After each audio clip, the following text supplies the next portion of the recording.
So, briefly, the inside of a phone is really two computer systems. There's one is the sort of application layer, and that's what I'm going to talk about today mostly. And the next, oh, sorry, I'll get this right in a minute. And I've done some work, actually more of my work's been in building programmable baseband processors. So I might, if I get through the first thing too quickly, I'll continue to bore you with the second part. Okay, so this is actually adapted from a talk that I gave at ISCA a year or so ago. So just look at what's happened. So let's just look at the application processor space for a moment. And that's where you see the core count increase. And if you look at these two graphs, the Qualcomm offering and the Samsung offering, you can see that over a period of about 5 years or so, they've increased from 1 core to 8 cores. So there's a lot of cores for applications. What do they do with them? You can see also that the frequency hasn't gone, that's the orange line, hasn't gone up dramatically with time. In fact, in some cases, it's gone down a little. But it's sort of hovered between, you know, 1.5 and 2 gigahertz, or maybe a little more than that. The outlier is actually the Apple system. They've stuck to 2 cores, at least 2 for the general purpose processors. So in general, I just picked these two out of, because they're the most common, the Equinox and the Snapdragon, but you can see that core count has increased dramatically in the last 5 years, except with the exception of the offering, the iPhone story. And in fact, the new iPhones are still only two general purpose cores, the A9 chip.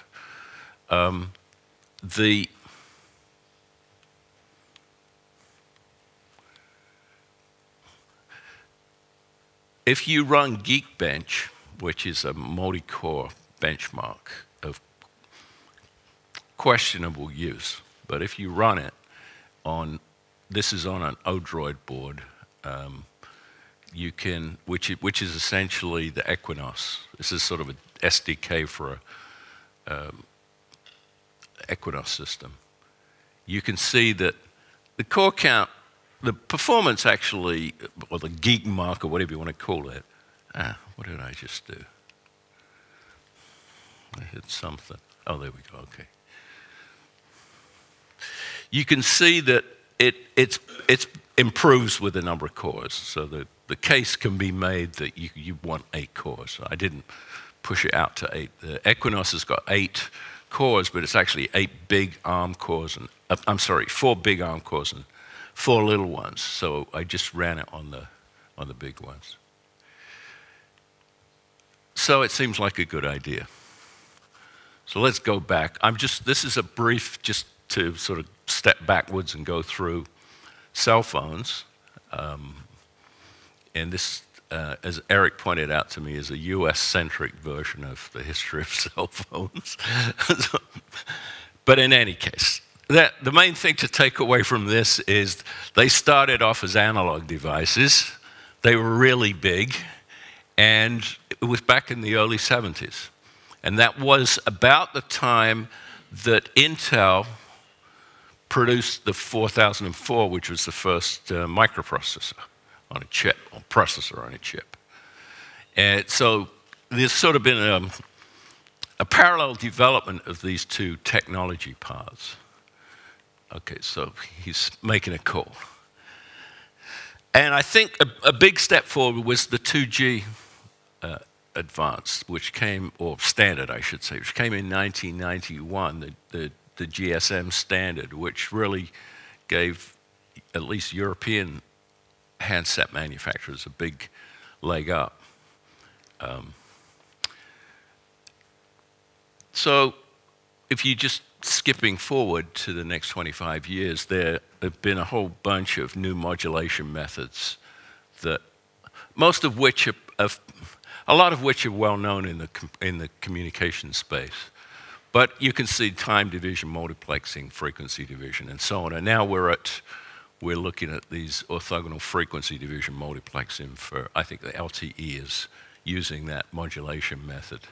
And this is not supposed to be anything in detail that I want to go through, but you can see the divisions of the generations. I don't know if you call LTE advanced 4G yet, but it depends on who you talk to. So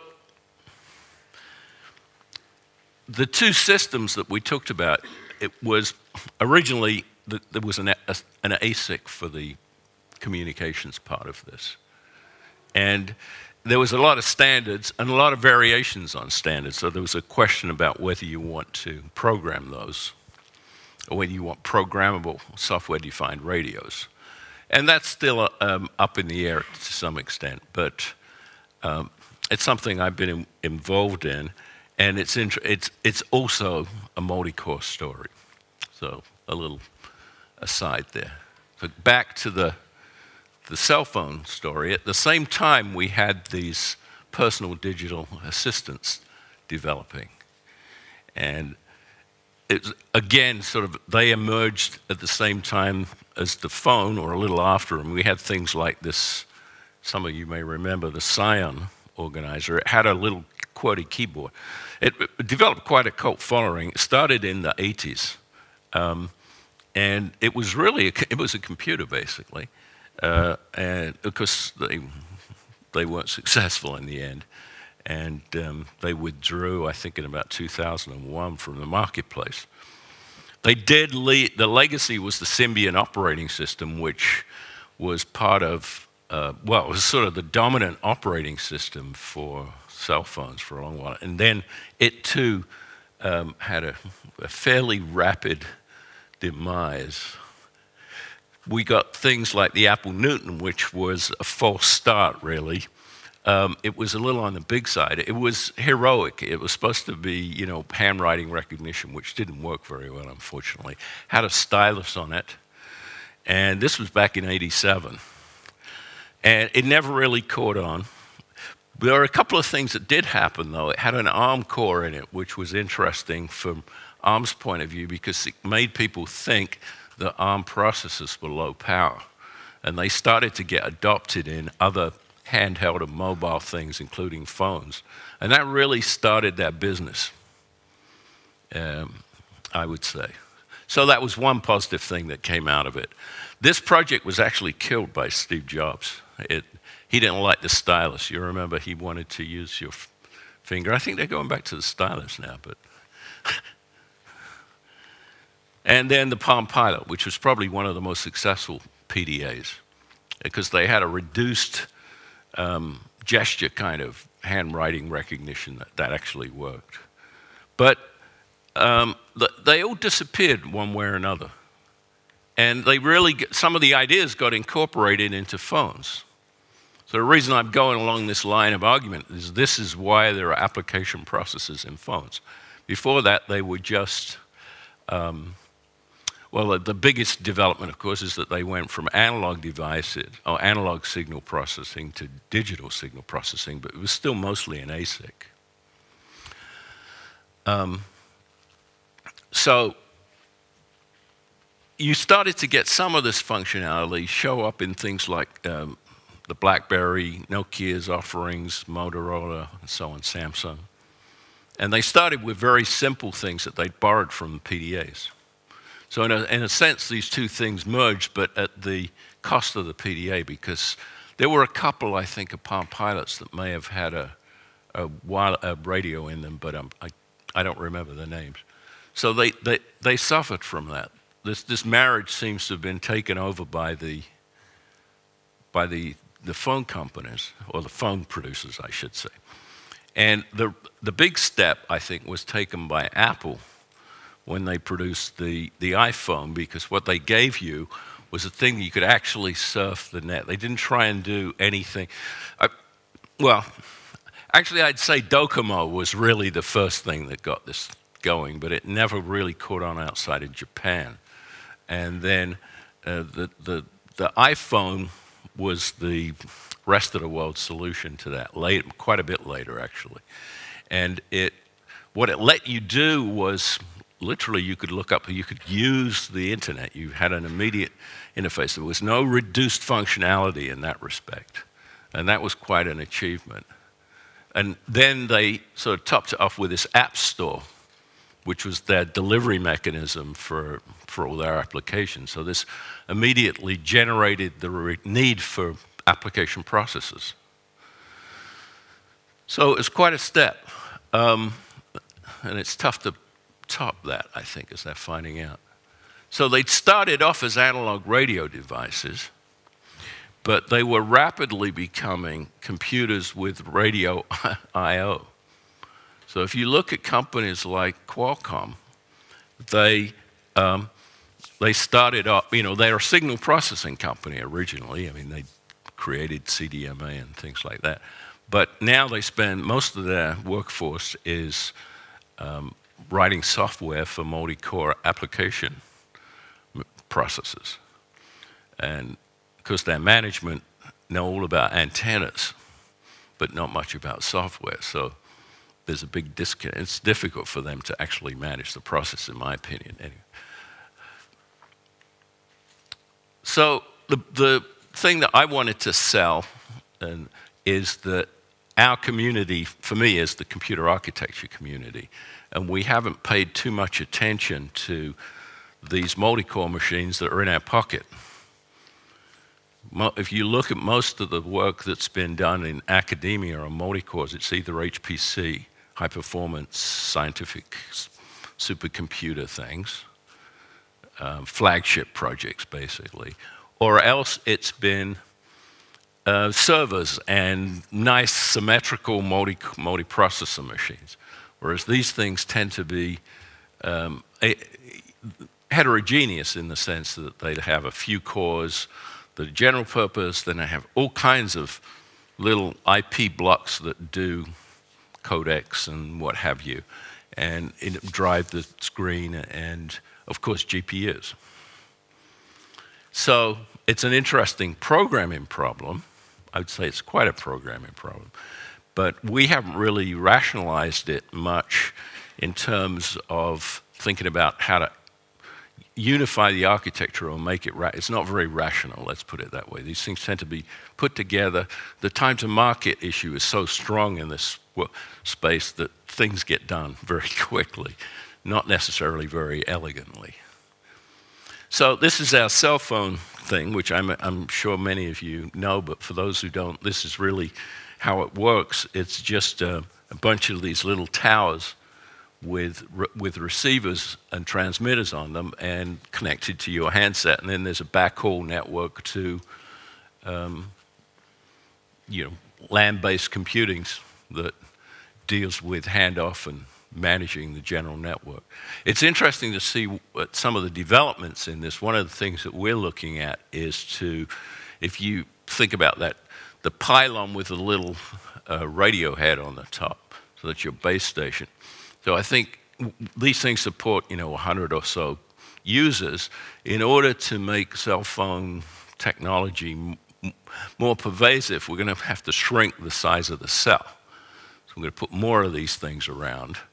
But one solution or one approach, particularly in very dense areas, like maybe a building, is to just put the radio head there and then some sort of fiber connection back to a sort of cloud service that's doing all the baseband processing. The one thing that I haven't really dwelt on too much earlier, I gave you that chart of the development of the different standards as we move towards LTE, is that the processing required in the signal processing part is really incredible. I mean, it's sort of yesterday's supercomputer. And that's one of the reasons it's mostly an ASIC these days, because it's the only way you can get that kind of performance at the power levels that you have to, you've got about a couple of watts for this whole device, and some of that goes into the screen. So then you've got a watt for the application processors and one for the signal processor underneath that. So that this, the suggestion that I had was, or that I left you with, was that we take those radio heads and we put dozens of them around and make the cell tower itself much less expensive, basically, and move all the computing back to the cloud, wherever that is. And that, then you will have systems that are running regular signal processing algorithms on, well, Intel would like it to be Xeons, but I think it's pretty clear. GPUs are very good at this, it turns out. We benchmarked some of those. So there's lots of developments in this space. And here's the sort of diagram of what's happened. The main thing to take away from it, of course, is that the computational complexity of the baseband processor has gone up even faster than the number of cores in the application processor side. Mainly because we want more bandwidth. In order to feed those application processors with something they can actually do, we need to keep improving the connectivity. And it's growing. So it's growing in two ways, really. We've seen LTE advance its claims, 100 plus megabits a second. Reality says it's not that. By the way, the way they sell bandwidth is for the cell. So there's 100 people in the cell. You have to divide that by 100. So it's actually not much, as you probably noticed. It's probably the weakest link at the moment. Oops, I didn't mean to do that. So we've got other things. You've seen these near-field things to do credit card payments on the phone and so on. And the image, actually the camera in the phone has become a very important part of it now, and it's being used for lots of things. So I just looked up the usage on Flickr, and the top two image counts came from iPhones and Samsung phones, not from single lens, your traditional Nikon or whatever, single lens reflex camera. And I think that's that's probably not a business you want to be in, because it the conventional camera thing, because the cameras now in phones are really becoming pretty impressive, and they're doing a lot more with them. You've got this idea of virtual reality where you take a picture of something and it annotates it and so on. There's an interesting thing that we've been studying. That Google has got this Google Face thing where it will recognize people's faces, and it does it. It uses neural networks to do it, but basically really what it does is it's got so many computers learning the weights for this neural network that it can discriminate between thousands and thousands of different faces, which has got some interesting privacy issues, obviously, but you can see where that's going. So, but the input point, of course, is the phone, is the camera on your handheld. So, not much attention from us. It's an interesting area. There's lots of problems to be solved. I would say that handsets have become multi-core computer systems. They happen to have a radio connecting them to something. So that the emphasis has moved significantly from the days of the analog phone to where we are today, and in a pretty short time too. And they, as we noted, they sort of grew together with the microprocessor industry and later on with the personal digital assistant industry. And there's lots of other things. There's base stations that need designing. There's femtocells if you want to split things up into buildings and so on. And what do you offload? I mentioned Google Face. That's offloaded. Well, probably the best example of that is Siri, which does the voice recognition on cloud computer, not on your handset. And it's not clear that's a good division of labor, but it's one that obviously people that own data centers want you to do. And I just took a shot at where things have got to. We've got these two systems that I keep bringing up, the application processor, and it's a recent addition to a phone, really. It's a general purpose multiprocessor. And it's come to dominate the system, I would argue. So we buy things based on, well, maybe we don't, but a lot of people look at the core count for some reason. That's considered, certainly among the companies that I work with, it's considered a major buying factor. And so you know what's going to happen there. So we'll get onto that in a minute, though. But you can see that it's come to dominate the system. I just took a die shot. I don't know how real that die shot is of an A9 because, as Eric said, finding out what's in an Apple device is difficult to do. But the main thing is it's got 6 GPUs and only 2 general purpose processors. So it's an interesting heterogeneous machine. It's got about 3.5 billion transistors. It's quite an achievement. So the leading edge, I would argue now, the leading edge of computing is actually in a cell phone. I think that's been true for a long while, but the interesting problems that we aren't studying, and I'm mainly now talking to computer architects, not communication engineers and radio engineers and so on. I think they've known that for some time. But for us, we've been perhaps looking at the wrong things. The communications part is a little more difficult for the computer architecture space to work with because there's a barrier to entry. You've got to learn a bit more than a fast Fourier transform, let's put it that way. But actually, the number of algorithms that you see in that space is not great.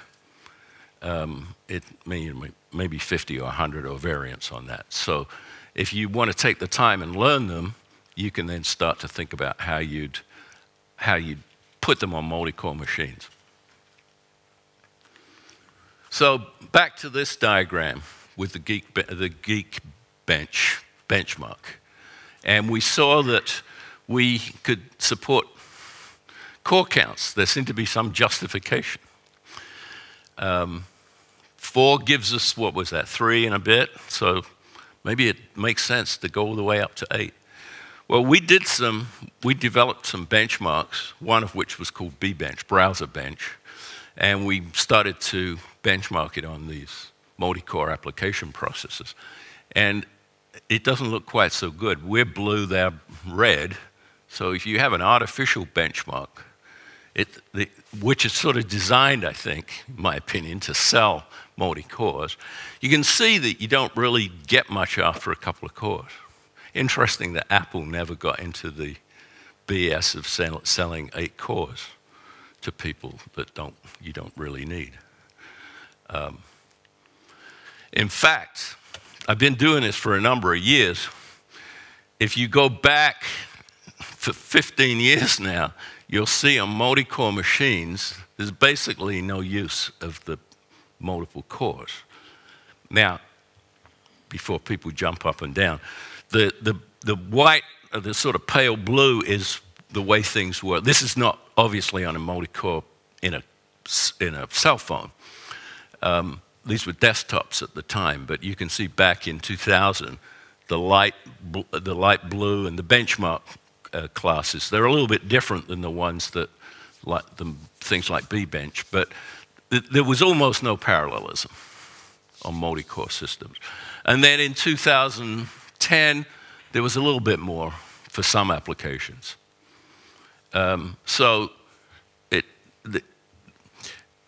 Now I'm thinking that this is for using a multi-core to solve one problem, one task that you have to parallelize, which is the difficulty.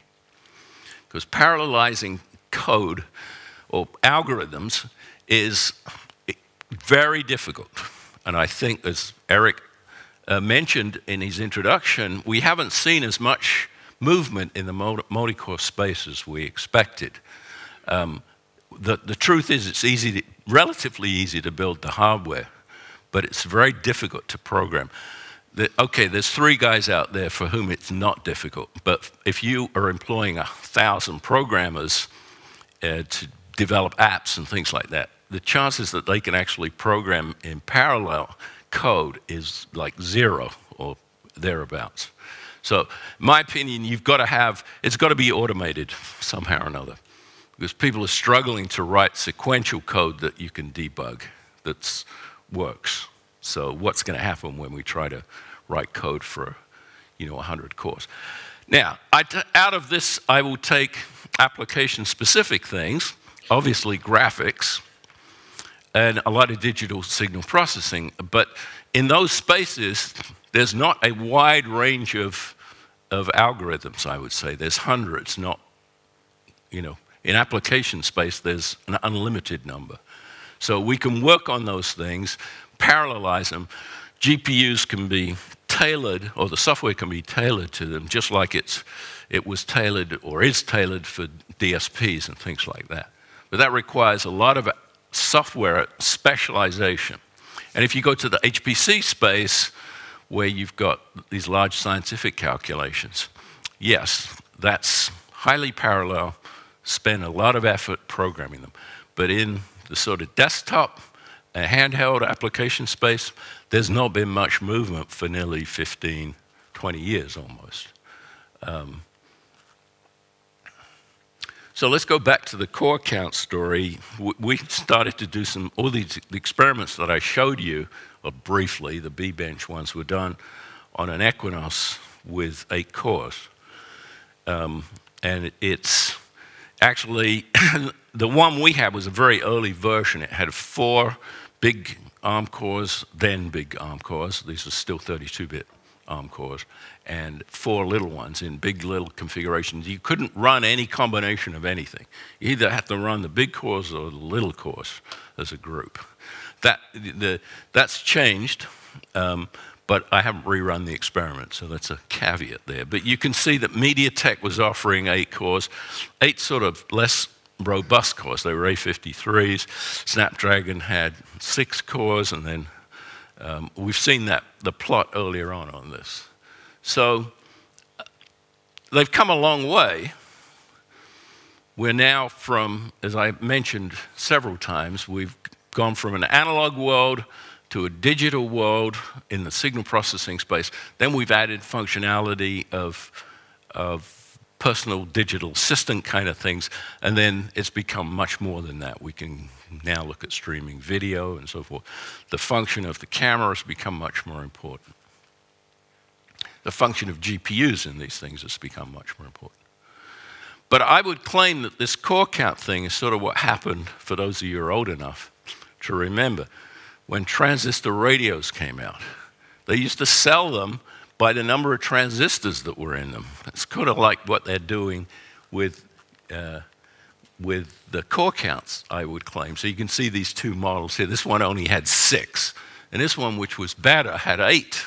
But in fact, if you look at the audio amp in it, only needed 2.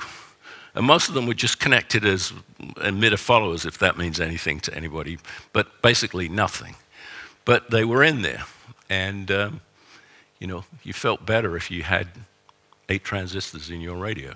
It's just like you feel better if you've got 8 cores in your cell phone. So going back to some of the benchmarking we did, this is the way we defined thread-level parallelism. We got the notion of the idle time out of it. In other words, we only count parallelism when the thing is actually doing something, because most of the time it's doing nothing. So really, I guess the real task is to optimize computers to do nothing. But given that you probably want to do something, the time when you're doing it, if you use this little formula here, it just takes out the C0 is the fraction of time that you're idling. It's not a very profound metric, but it stops you averaging stuff over the idle time, that's all. And you can see a sort of activity chart that's over there on the right-hand side, where on the left, traditional benchmarks like Geek, where the thing's always doing something, and on the right, where you've got these large slices of idle time. So we put together some benchmarks. So these are the top 16 downloaded apps from Google Play Store and 5 stock ones. And we just split them into 10 categories. And then we ran them on this Equinox board. And here's the configuration. I won't read all this. It's pretty standard. The main thing, as I pointed out before, it does have 8 processors, 4 big ones and 4 small in the ARM big little story. But this particular one, you can only run stuff on the big cores or run stuff on the little cores. It was a sort of an early thing. So we got these, you can bin everything into these 10 categories. And we used reran, if you're familiar with that, which lets you capture keyboard and screen activity so that you can replay, so you get the interactive, you get some feeling for interaction. So you can have several sessions with a piece of software and then capture all that activity, and then you can use it as a benchmark later on. And of course, there's a lot of issues about whether you're a representative user and so on and so forth. And we didn't really delve into that in these benchmarks, so they may be open to that, to the results that we have. They may be open to that criticism. But you can see what happened. These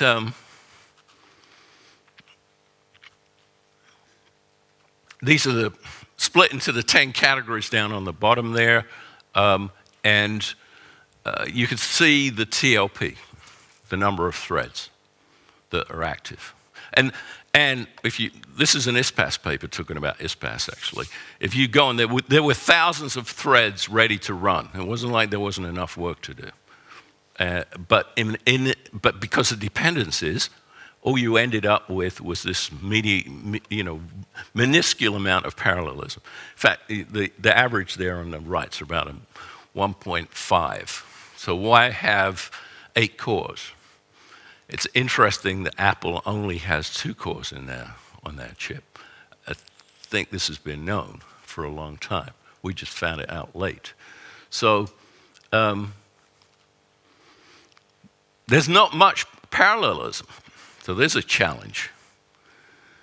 Or my experiments are wrong, which has happened in the past. So I realized when I was converting this to 16 by 9, that I clipped off the y-axis. But these are the 10 categories now. And so we're just looking at what happens when you breaking it down, if you can run 2 cores, 3 cores, 4 cores against 1. So the baseline over there is the baseline over there, if I can get it. I don't know if this, yeah, it's a bit weak. The bottom line is just a single core, and you can see that, as you might expect, it's diminishing returns. Here's the geometric mean over here on the right of all these bars, and what it's showing you is that adding extra cores is essentially worthless. So, if you want the exact numbers, you can, going from 3 to 4, you get a 3% improvement. And these were programs that were written to run, they were multi-threaded programs, as I pointed out before. So there's a big diminishing returns. What about if you have background tasks?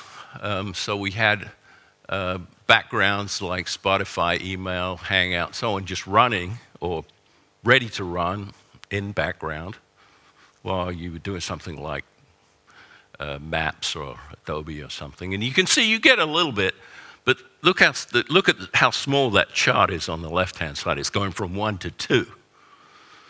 And this is, C2 is 2, C3 is 3 cores, C4 is 4 cores. So you're not getting a whole lot. What other things? So the background doesn't seem to make much difference, or it doesn't give you a lot more, because actually they have thought about it, so they make sure the background tasks are not using a lot of core time, actually.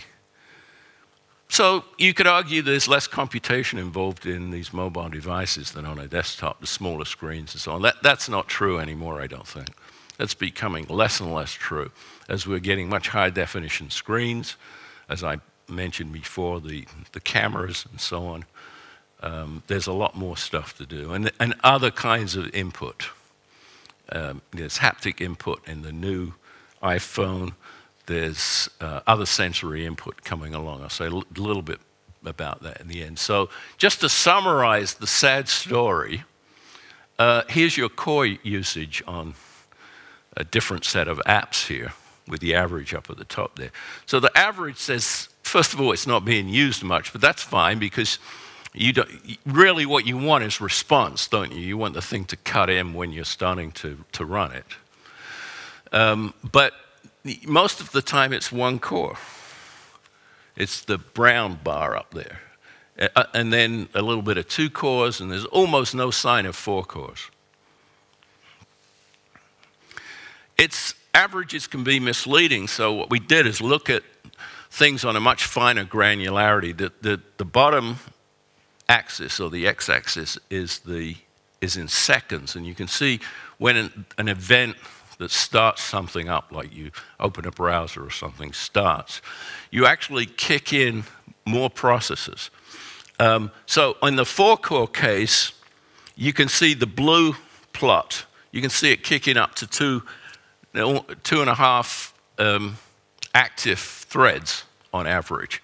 And then of course, it dies down to almost 1. Then it starts another process and so on. If you only give the thing 2 cores, so this is just showing 4 and 2, so the sort of khaki color, you can see it kicks in a little bit less. It turns out that doesn't make a whole lot of difference to the response time. It doesn't improve the user experience too much by having more cores kick in early. The question is, what are they doing, and do they need to be there? Or could you just, is it all that they're just all waiting and spinning, getting something out of flash memory? So that part of the analysis we haven't done. So you can see, if you really split it down, what's going on. You break the seconds into tenths of seconds. There's some activity as you start an event, and then it dies off. So my suspicion, another set of graphs that I haven't shown you is, of course, when you put GPUs on these things, the parallelism goes down because they take a lot of work that's actually easily parallelized away from the general purpose cores. So there becomes even less reason to have multiple cores. And this is just a plot. I'm going to speed up a little. I see I'm getting late here. But this is just a plot with the smaller cores, up to 4 of them. So and the bigger cores, up to 4 of them. You can see the smaller cores are almost as power efficient. Well, they're more power efficient if you look at the bottom axis. This is in watts down here. But you can see that they get the same performance, almost better in some cases, than a single big core. And they're certainly a lot more power efficient. So what do you actually want in one of these machines? Okay, so that's the story on application cores, and I'll say a little bit about baseband processing to finish up in the last 10 minutes here. So this is actually, in some ways, an equally challenging problem, because the power performance that you have to have in your communications processor is significant. And this is just a block diagram of the basic blocks that you need to go into, that you need to do on the receive and transmit. So the receive side on the handset is the tricky thing, because it's having to deal with the fact that you've got noise in the system and so on. You've got noise in the signal, and you're trying to reconstruct the signal. So it's about 80% of the work is done in the receive part, and about 20% in the transmit part. And these, so we built end-to-end systems of LTE, for instance, CDMA, Wi-Fi, and so on, with all these blocks in them, and then just analyze them. So analyze the algorithms. This is just a brief description we used. We started off doing things in MATLAB, which seems to be popular among signal processing types. But the problem, it's not very good at expressing the kind of parallelism you want to extract. So this is just an argument, like I said, I'm going to move a bit more quickly, that in fact, is an ASIC solution the best solution, or is it another multicore solution? Should it be programmable? So then you'd have two programmable systems. And one thought is, why not just have one programmable system that does everything? That may not be a good idea, by the way. This may be a good division of labor to do signal processing in one plane and do the application processing in another plane.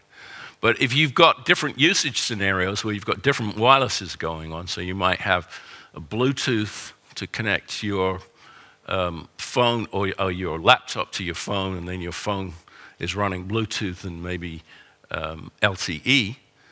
So it needs to be able to do two things at once.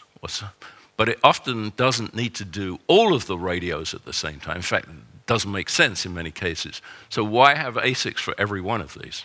Then it becomes the value of having programmable baseband processors becomes an issue.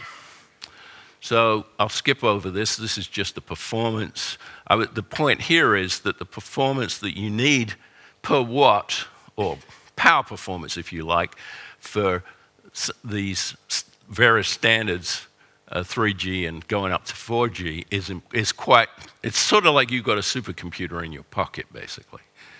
But it's only doing one thing. And so we actually built with ARM, we built some prototype baseband processors. And the red dots are the ones that I'm thinking about. And we tried to get them as close, so they were completely programmable. They were just vector machines, basically. We tried to get them as close as possible to ASIC designs, which is that little red triangle way up in the corner there. You can see we're not totally that far off. So that's what programmability is costing you, basically, that amount of energy, going from, what was it, a watt down to about 120 milliwatts or something. So you're losing about 800 milliwatts. But this was the first cut prototype. I think we could have improved that quite a bit. I won't go into the design example. I just flashed this up to say that just like the way we design everything else, the reason we developed all these signal processing algorithms was so we could actually measure the amount of concurrency and we looked at, thread level parallelism, data level parallelism, and so on, of various blocks that you saw in the receive transmit stuff. And then we came up with this vector engine with just a basic SIMD machine, really. So it's single instruction, multiple data. It had 32 lanes. One of the things that's interesting about signal processing algorithms, you sometimes only need 3 or 4 bits. So it's actually useful if you have a variable bit width data path. Because you can save quite a bit of energy. Because this thing has basically 32 lockstep cores in it, saving on the data path can become quite significant. But there are other things that you want in this. It's not unlike a GPU, actually, except doesn't have all the shading, all the texture memory and so forth. And it has a few other things that it's useful to have some form of permutation network in it. And we also had a reduction tree, so we could add things, add 32 things together. So you can do inner products very efficiently is what that means, really. So that was it. So that thing ran at pretty low. We've got current versions in 14 nanometer that are less than 100 milliwatts for that. So what's in the future? Well, here's a quote, if you can understand it. So basically what Russell's saying here is don't trust experts. So I guess everything we say this morning should be taken with a big, large grain of salt. So what are the visions for the future, just to spend the last 5 minutes on that? There are many complete, what are we going to do with these things? Virtual reality seems to be the latest buzzword that I hear. And Qualcomm are actually putting a neural network chip into their, well, I don't know if they're going to actually put it into their SoC, but they certainly have developed it. And that's so that they can do recognition and various learning kinds of things. Will there be a separation? Are we going to keep this cheap phones, high-end phones? Yeah, I think that's going to be the case. So we'll be able to suck up, I think, as much computing power as we can generate into these things. And the communications part, we'll see what happens with, if the spectrum is really thrown open, then we'll have quite sophisticated systems that can sort of hunt for open spectrum to use in this so-called cognitive radio. So this was something, and I don't know if I can get it to work, actually. It's, what are you going to put on this thing? Well, one thing we worked on, so this is a 3D picture of a heart with a hole in it. It's a pig's heart, fortunately, not for the pig, but for us. So what it does is, in a form factor the size of an iPhone, we cannot do the 3D motion and the blood flow, but you can do simple scans, 3D scans of things. We want to be able to do all this in the application processes. So you could basically diagnose yourself. You hold the device up. Instead of playing Angry Birds, you can figure out if you're going to have a heart attack in the next 20 minutes. So you can maybe ship this off to a doctor in a call center somewhere who's going to diagnose it. So that was, but that's still a long way off. But you can see a lot of the health things, that seems to be a burgeoning area for applications. Maybe not quite as fancy as that. So where are we going? Well, I think we're all familiar with this story that Dennard scaling is grinding to a halt. It's not actually grinding to a halt. What it's doing is becoming expensive, so Moore's law doesn't apply. You'll remember, for those of you who actually read Moore's paper carefully, it's about economics. It's not about transistors. It says that you can get twice as much for the same price next year, ignoring non-recurring costs. So that's, I think, going away. You're going to have to pay. If you want more stuff, now you're going to have to pay more for it, which is a new thing. And some applications may choose to do that. The whole fab thing is consolidating, obviously. There are only a few left in the world that actually build devices. So that's another constraint on the forward progress of these mobile devices. Yeah, there's some, I've listed a few opportunities. It seems like we're going back to 3-5 compounds. I used to build chips in gallium arsenide once upon a time because it was faster, except the chips I built was slower. So that didn't work out so well. But it's coming back. It has the great advantage that electron mobility is way faster in 3-5 compounds than it is in silicon. So last couple of slides.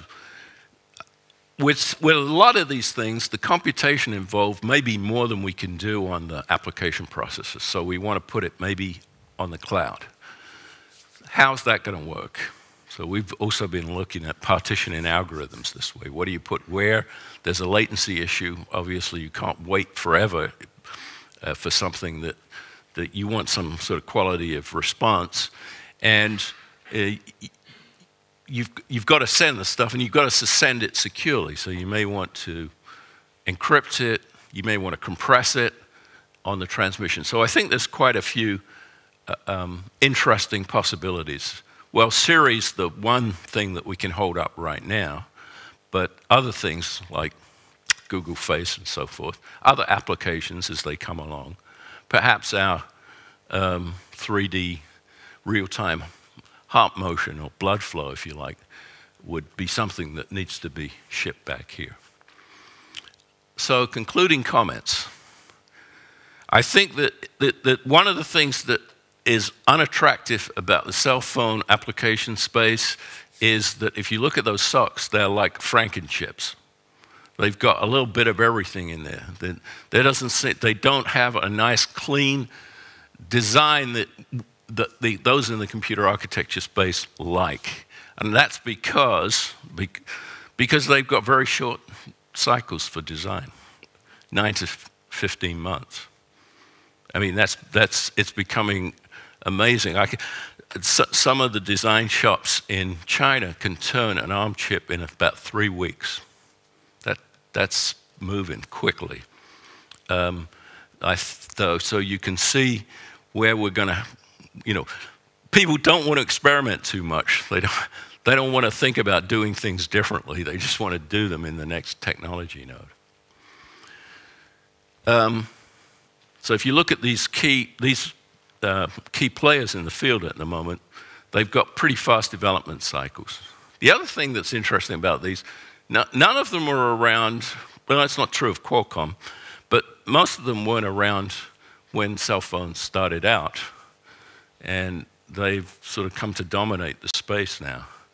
So it's a fast-moving area with some interesting problems. That's my talk. Thank you.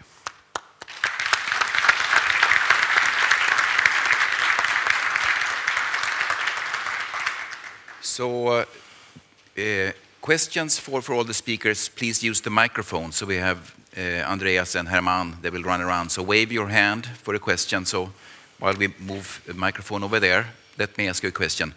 So you clearly not enough thread level parallelism for the applications. Is there because there is no thread level parallelism in the application itself? Or is it, you seem to allude towards it's too complex to do it? Or is there no interest in performance? Is the performance good enough?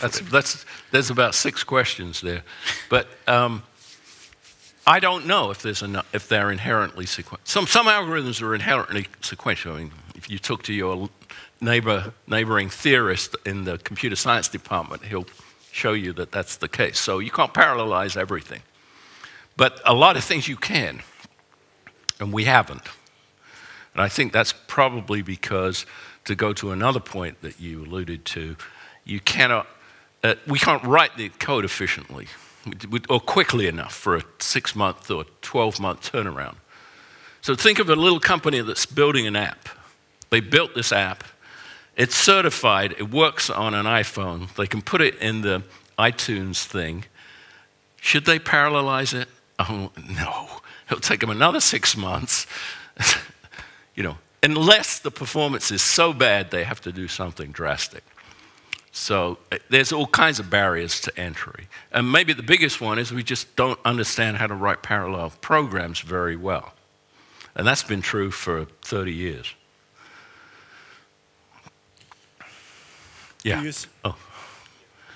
Do you see? Yeah, you're on. Do you see that more cores can improve the response for the users? Well, that was my little real-time thing, the little spike. That experiment was to see if more cores, they do kick in. But the difference between 2 and 4 is not noticeable to the user, at least on the applications we use. Okay, so Apple got it right. Yeah. And the question is, why are those cores kicking in? Is it just a feature of the operating system? We didn't dig into that problem. I think there's quite a lot of investigation to be done there, but we haven't had time to do it yet. Second question and last question. It looks like people are starting to be able to run more than one application at the same time now. Yes. That would improve using more cores. Yes, that's right. Depending on, oftentimes, like the background experiment, they're really not running properly. Or if you've got 6 tabs open on a browser, one of them's active, really. The others, the code is usually written so that it's not trying to run the other 7 tabs, right? Whatever the application is in them. Okay. I was just thinking that maybe the evolution is in a way that parallelism could be not really the issue, because especially when you talk that everything is going to be on a cloud, well, the usage that you can see is that we are not using cloud in the meaning of a huge amount of resources that are fully used by one application that can be, in this case, can explore the capability and the powerful of the parallelism. Actually, somehow is the opposite. We are using the cloud because we are putting in the cloud a lot of different applications that are sharing a lot of core, but still sharing. So not using concurrently by the same application, but any application. Sure, the cloud's fine for parallel processing, but it's the parallel processing that you speak of. Where you've got actually multi-programming is what it used to be called, just bunches of different types. Yeah, exactly. It's natural. Whether or not you're going to offload or build more powerful application processors will be interesting to see. And I think there's a lot of market forces there as much as there is technical ones. The guys that, like Google, want you to do it on their stuff, and Apple want you to do it on their things. So, you know, who's going to be able to? It'd probably be a bit of both. Yeah. Hmm? What about deep learning and parallel processing there, you know, multi-cores? Because a lot of people, especially self-driving cars, and I think that's going to be a new area, specific. A new area for the medical profession, probably, but. But yeah, deep learning. So we've actually got a bunch of DNN and CNN benchmarks, and mostly looking at how to run them on a cloud on GPUs rather than, but still somewhat general machines, right? So yeah, that matrix multiply with threshold function for the dot product. That's really what deep learning is. It's nothing magic. It gives good results because it's sort of woken up because A, Google does it, therefore it must be good. And secondly, they have gazillions of computers to learn these humongous DNN networks, and they can get some results, but they're still, you know, so they recognize faces. Well, I can do that, you know, sort of. Can never get the names put with them. That's the problem. But they can do that. Google can do that one.